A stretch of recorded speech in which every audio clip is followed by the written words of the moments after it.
Hello, it's a girl Juliet Papa. Welcome to Feel Like It Should Be. As promised last time, I said that I'm going to be composting this summer, and I am here to go through the steps of composting. Definitely, it's not something I have done before, but for the purpose of this video, I did it for the last month, and it turned out to be a great success, which is why I have the confidence to tell you that I think by now I am a pro in composting. Just kidding. Anyway, so some of the things that you need to take into consideration: number one is you need to find your ideal spot for composting.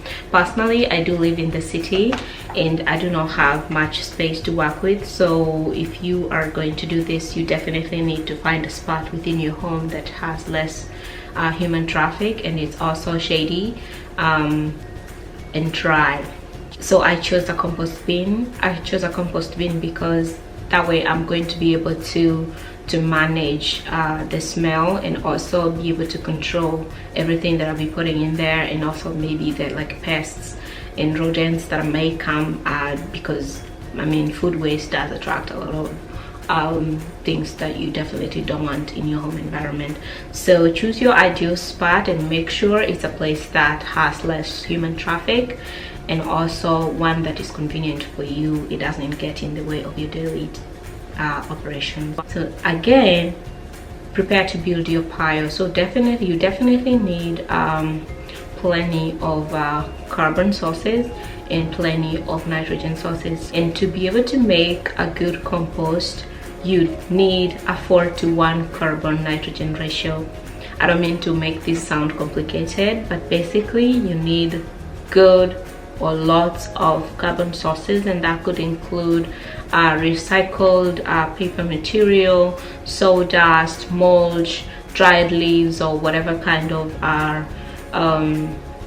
carbon source you could find around your home. And then you need the nitrogen sources. Could be the green leaf matter, or fresh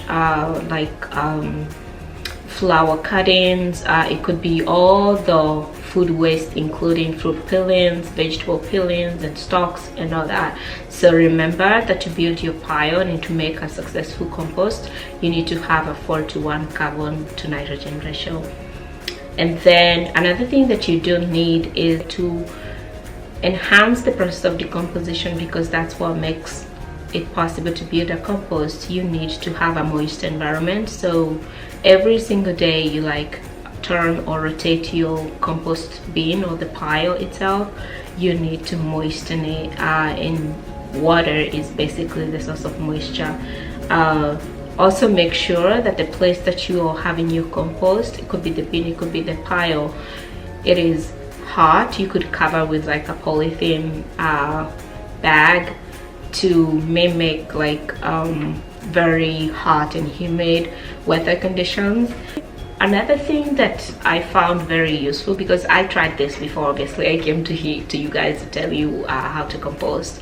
The smaller the particles of what you're trying to compost, the better the outcome, because when you make those particles of like the food waste and the green leaves and then dried leaves, even the sawdust, it increases the surface area for all the microorganisms that are responsible for decomposition, and make your material size as small as possible prior to beginning the process of composting. It also takes lesser time. So the recent compost that I did, it took me around 4 weeks, and I would say it's pretty good, but definitely when I'll be doing another one, I'll make sure all my material sizes are like as smallest as possible, because I know it's gonna lessen the time that it takes to decompose everything, and also make it like very good looking and more like appealing, as opposed to like if they were large pieces that would take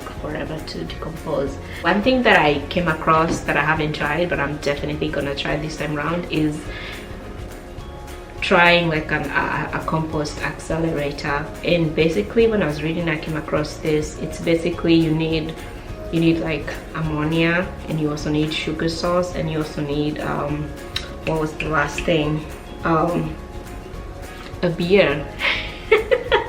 They had a term for it. They said that it's called drunk composting. Sound kind of cool. Trunk composting.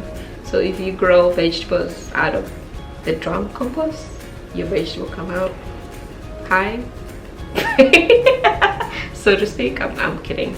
Some of the things that you can avoid to avoid like the disgusting odor or whatever kind of smell that could be coming out of your compost pile or bin is avoid dairy products and meats. They do attract microorganisms that produce very bad smell, and if you are trying to avoid this, if it's not an issue for you, go ahead and do it. But meats and dairy products do attract microorganisms that are not good from a public health point of view, and you just don't want to risk that because you only live once, right?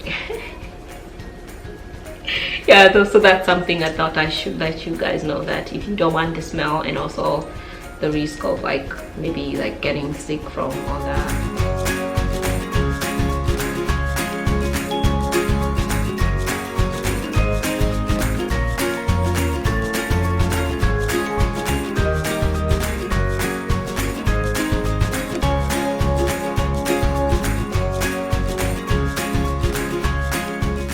It's been nice talking to you today. I hope you like this video. If you do, please give it a thumbs up, and if you have not subscribed yet, please do so that you don't miss anything that I'm going to be sharing with you in the coming weeks. Until next time, bye.